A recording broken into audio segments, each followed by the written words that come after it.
ದೇವತೆಗಳು ತಮ್ಮ ತಮ್ಮಲ್ಲಿ ಚರ್ಚೆಯನ್ನು ಮಾಡಿಕೊಳ್ತಾ ಇರ್ತಾರೆ.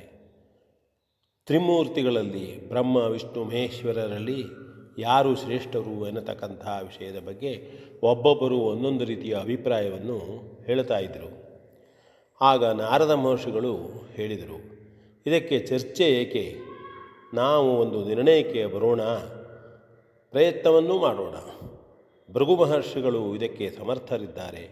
ಅವರ ಬಲಗಾಲ ಪಾದದಲ್ಲಿರುವಂತಹ ನೇತ್ರವು ಅವರಿಗೆ ಮನೋಗಮನವನ್ನು ಕಾಮಗಮನವನ್ನು ಕೊಡತಕ್ಕಂಥ ಪ್ರಭಾವವುಳ್ಳಂಥದ್ದು ಎಂಬುದಾಗಿ ನಿರ್ಣಯಿಸಿ ಭೃಗು ಮಹರ್ಷಿಗಳಲ್ಲಿ ಕೇಳಿಕೊಳ್ಳುತ್ತಾರೆ.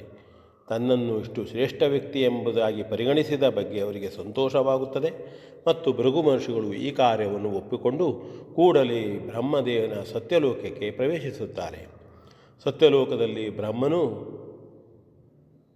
ಶಾರದೆಯೊಂದಿಗೆ ಒಂದು ಗೋಷ್ಠಿಯಲ್ಲಿ ತಲ್ಲೀನನಾಗಿರ್ತಾನೆ. ಬೇರೆ ಯಾವುದರ ಬಗ್ಗೆಯೂ ಲಕ್ಷ್ಯವಿರುವುದಿಲ್ಲ. ಭೃಗು ಮಹರ್ಷಿಗಳಿಗೆ ಸಿಟ್ಟು ಬರುತ್ತದೆ, ತನ್ನನ್ನು ನೋಡಲಿಲ್ಲ, ಮಾತನಾಡಲಿಲ್ಲ ಎಂಬುದಾಗಿ. ಬ್ರಾಹ್ಮನಿಗೆ ಎಲ್ಲೂ ಪೂಜೆಯು ಸಲ್ಲದಿರಲಿ ಎಂಬುದಾಗಿ ಶಾಪವನ್ನು ಕೊಟ್ಟು ಅವರು ನೇರವಾಗಿ ಕೈಲಾಸಕ್ಕೆ ಹೋಗುತ್ತಾರೆ. ಕೈಲಾಸದಲ್ಲಿ ಹೋದಾಗ ನಗ್ನನಾದಂತಹ ಶಿವನು ತೊಡೆಯ ಮೇಲೆ ತನ್ನ ಹೆಂಡತಿಯನ್ನು ಕುಳ್ಳಿರಿಸಿಕೊಂಡು ಓಲಗದಲ್ಲಿ ಇರ್ತಾನೆ. ಓಲಗದಲ್ಲಿ ಏಕತಾನದಲ್ಲಿರುವಾಗ ಇತ್ತ ತನ್ನನ್ನು ನೋಡಲಿಲ್ಲ, ತನ್ನನ್ನು ಪರಿಗಣಿಸಲಿಲ್ಲ ಎಂಬ ಕಾರಣದಿಂದ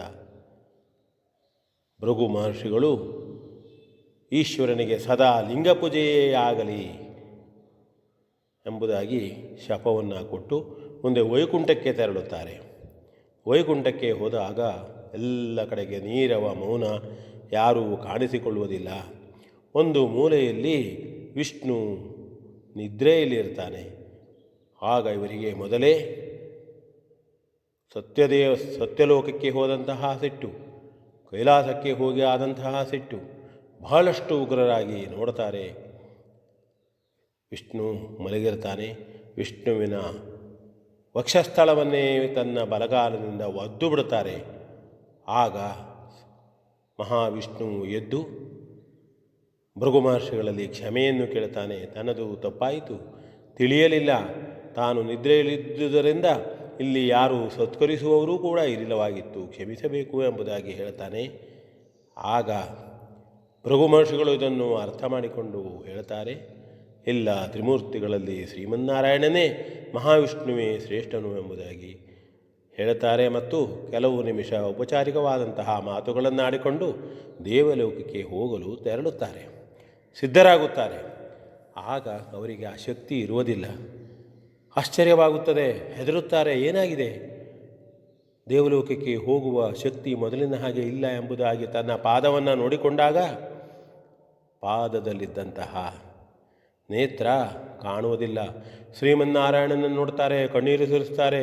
ಶ್ರೀಮನ್ನಾರಾಯಣನ ವಕ್ಷಸ್ಥಳದಲ್ಲಿ ಆ ನೇತ್ರವು ರಾರಾಜಿಸುತ್ತಾ ಇರುತ್ತದೆ. ಆಗ ಶ್ರೀಮನ್ನಾರಾಯಣ ಅಥವಾ ಮಹಾವಿಷ್ಣು ಭೃಗು ಮಹರ್ಷಿಗಳಿಗೆ ಹೇಳುತ್ತಾನೆ, ಮಹರ್ಷಿಗಳೇ, ನೀವೇ ಈ ರೀತಿಯಾಗಿ ಅಚಾತುರ್ಯವನ್ನು ಮಾಡಿದರೆ ಹೇಗೆ?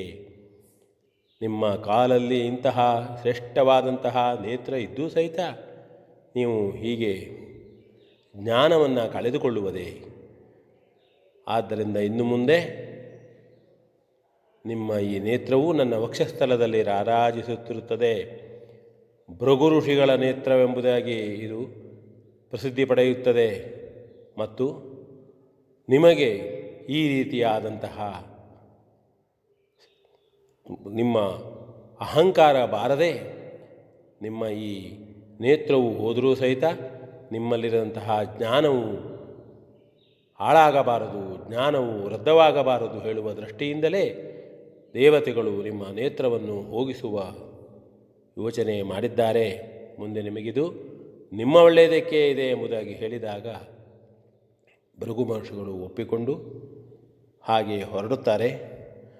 ಹೋಗಿ ಮನೆಯನ್ನು ಸೇರಿದಾಗ ಭೃಗು ಮಹರ್ಷಿಗಳ ಹೆಂಡತಿಯಾದಂತಹ ಖ್ಯಾತಿಗೆ ಬೇಸರವಾಗುತ್ತದೆ. ಏನು, ಬ್ರಹ್ಮದೇವನು, ಈಶ್ವರ ದೇವರು ಇದನ್ನು ಅಲಕ್ಷ್ಯ ಮಾಡಿದರೂ ಹೊರತಾಗಿ ನಿಮಗೆ ನೋವನ್ನುಂಟು ಮಾಡಲಿಲ್ಲ.